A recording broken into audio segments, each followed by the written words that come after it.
And when you say Gunyah Yin Yamini, means a lot of things. But it is a good way of saying g'day. Because what it means in English, it means who are you? How are you going? Where are you from? I reckon these are the three things that we say all the time when we meet someone new. We always ask them three questions. And the reason why? We want to get to know someone, get to know their history. As I was growing up, I always asked them three questions, and that gave me the history of the place that I do live in, Sunshine Coast. So it was ever evolving. And when I did that, said those three questions to some of the old people around here, they gave me that history about this place. And it's a very rich history. Some are bad, some are dark, some are very happy, but this is our history that we use to make up who we are today.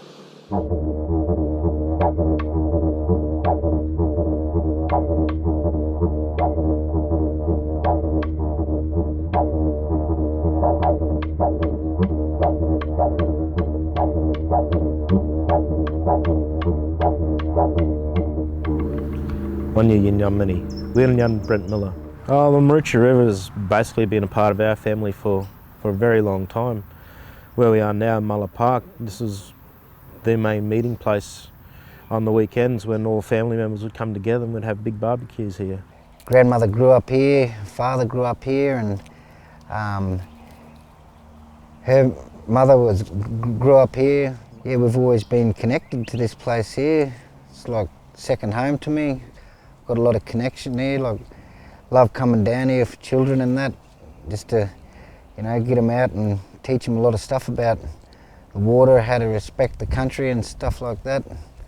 We've always come down here fishing, crabbing, hunting and that. We've been doing it for ever since I've been a little fella, and we still, you know, still use the same pathways to catch our mud crabs and stuff. I was born and raised in the area with my grandmother. Her name was Pauline Davis, along with my elder sisters, Renee and Bridget. And so from a very young age, when we were growing up here, we were taught about the areas, the places that were significant to my grandmother when she was growing up, and she told us of the connection, our tribal link to the area. This place has been a gathering for thousands and thousands of years. When you come to Mulla Park, you'll notice that those middens are all around these areas. So all them piles of shell being accumulated throughout the years. And when you walk through this place, you'll still see those remnants of occupation in these areas for countless generations. The family have been camping across these grounds for a very long time. In that, they know most of the stories and all the good spots they were for putting up tents. But when you're, say, looking for a Gunyah good spot to put a home, you always look for a couple of things. High ground, so when it came to wet seasons and dry seasons and that, at least you know you're on the higher ground so the water wouldn't come up, but also water too. So around here there was a few freshwater springs around these areas.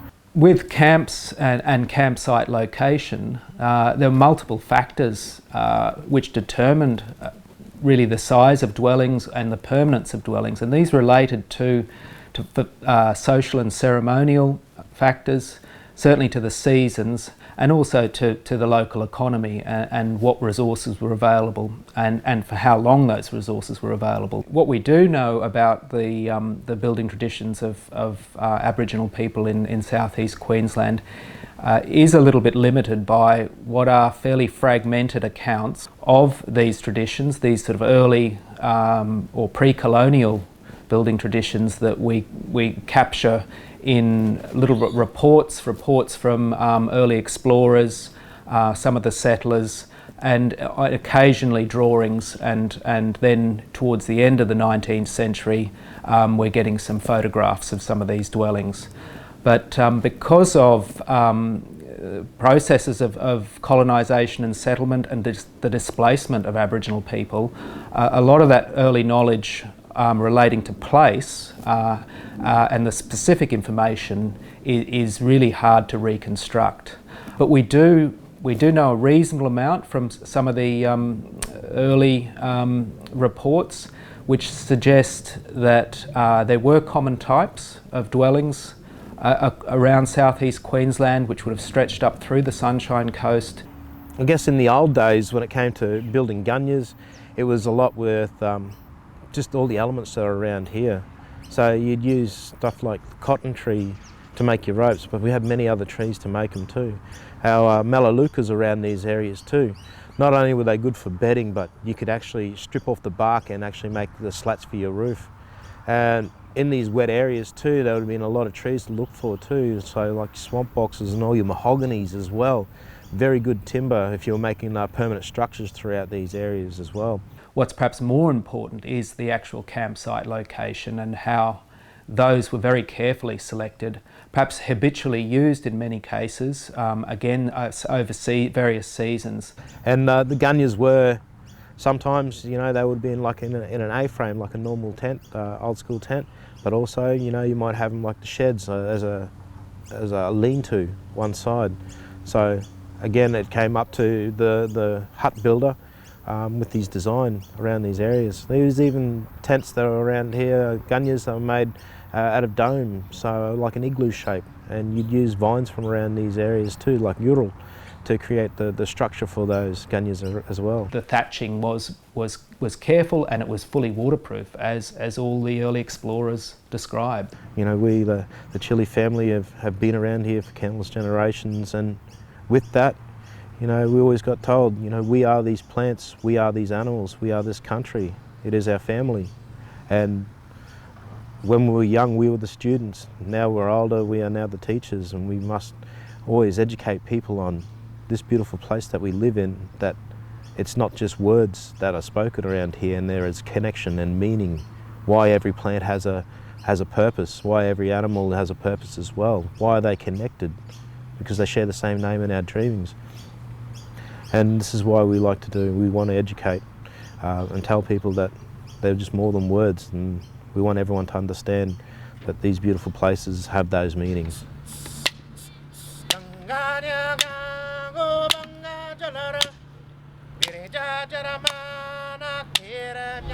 What this river was named after too was Maroochy. And Maroochy means the place of the red nose. Maroochy da means place of the red nose. And what animal that lives around here with that red nose? Well, it's actually the black swan. Now, black swan was very, very important to the people around these areas and further down south, because the black swan was actually the symbol of the warrior. It was a symbol of strength. Because what the black swan couldn't do is the same thing as an emu and kangaroo. Couldn't walk backwards. You go to the still waters where the swan actually makes their nests, and they have their chicks there. You get too close to the chicks, what's Maroochy going to do? It's going to chase you. And what happens is that black swan will actually chase you for a very long time. It doesn't give up the hunt. So Aboriginal people around here saw that strength. So much so when it came into big wars, especially with the men, they would adorn themselves and paint their noses red to look after, to take after the black swan. So to us, we didn't see the grace in the black swan, we just saw it as a symbol of strength. You put a black swan in the corner, what is it going to do? It is going to run straight over you. If anyone's ever been too close to a black swan before, you'll know what I'm talking about. But all these places, that is our gubby gubby language that's spoken around here.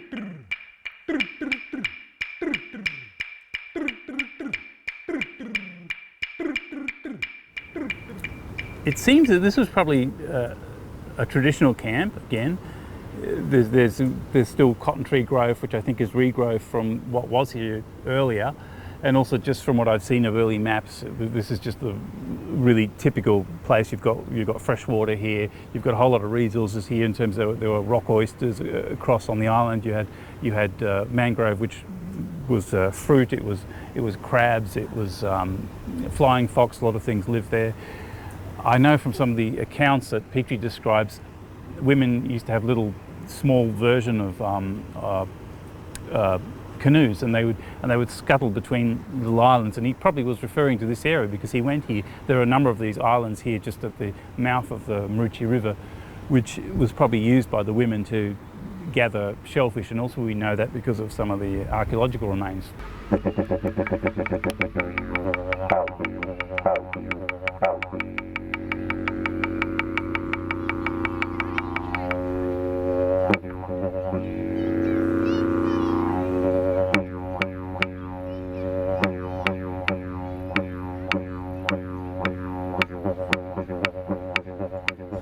The interesting thing is most people associate this area, Cotton Tree, as sort of the beginning of tourism on the Sunshine Coast, of surf tourism, beach tourism in particular.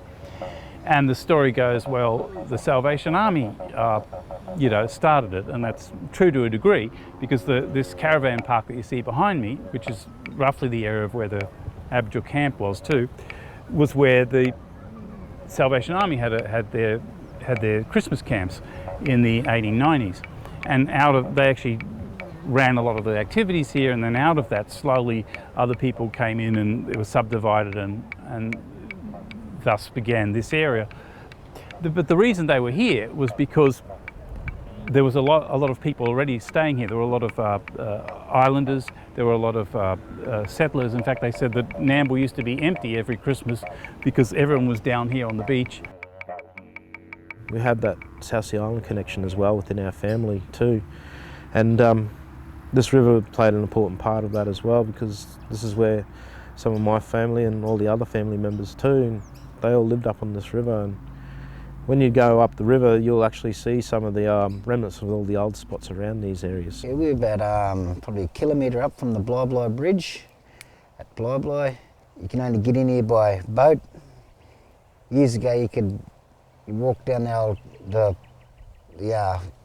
cane used to come across here on a barge, across the river, and old horses would pull it up the old train line there, and they'd meet up at the cutting up there, and then all the sugar would go into Nambour there, on the locos and that. A lot of our family worked the cane, cut all the cane by hand, hard days, for very little or nothing at all. Particularly the 1870s onward, there were a whole lot of people from Vanuatu, New Caledonia, Fiji and other areas like that were blackbirded, which just basically means they were sort of kidnapped, or sometimes they were coerced. It was varied, from basically being enslaved to kind of a contract. It was a murky area between all that. And they were taken from those islands and brought here to work the sugar cane. There's one story that really touches me and makes me angry and a bit sad, about how the three of us that are here, Lyndon and Brenny there, our great-great-grandmother, how she was coming up this way to see her daughter, who was my great-grandmother. She come up here to see her, and on the way up on the river there, the bullymen, or the trappers as they called them back in the day, caught her on the river and took her away, and took a couple of other daughters away and sent them away, and they actually escaped from where they were taken to and walked all the way back to Budrum. A couple of weeks later they were caught again and never to be seen again. That's a pretty touching story for me, and just they were just some of the things that happened all over Australia, I guess. Back in the day, wasn't a real nice place for a lot of our people back then. It was pretty hard, and it wasn't that long ago. We're only looking at 120 years ago where that stuff was, going on. It's a very sad part of our history of our family, but it's something that we all should know, and so we can make sort of the arrangements for healing and stuff. Yeah, so I just try to respect as much as I can the river, the land. It's like second home to us here, and we want to keep it in our family, and as long as we can. There's only a little bit of land that we've got here, and I'd hate to ever see if it went up as a concrete jungle or something for development. We've got enough development on the Sunshine Coast. We just got to leave a little bit of natural stuff here. All these places are very, very special places, and it comes out to all the stories that we got taught as we were young, and also when we're growing up too. And as we're getting older, we learn more stories along the way too, so we can actually teach a lot of the younger generation about the importance of this place. And it gets to, I suppose, we can say, when we were young, when we're talking to the young ones, tell them about these stories of growing up around here, tell them some of the laws that we were taught when we were young and the importance of these places, so they can tell the next generation as well. Because these stories, our plants, our animals, this country, our family, it all means the same thing. It's all that one thing. And it's talking about being custodians, being those caretakers, making sure we are keeping our natural resources alive for the next generation so they can teach their generations, next generations as well, about all this beautiful place that we call home around here. So this one here, use this one as a farewell.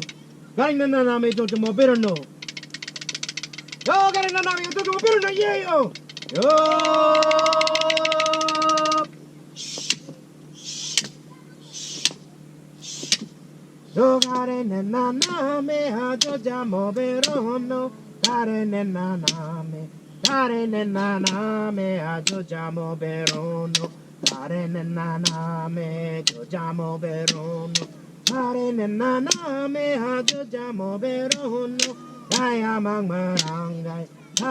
marangai, jagungun ganyon.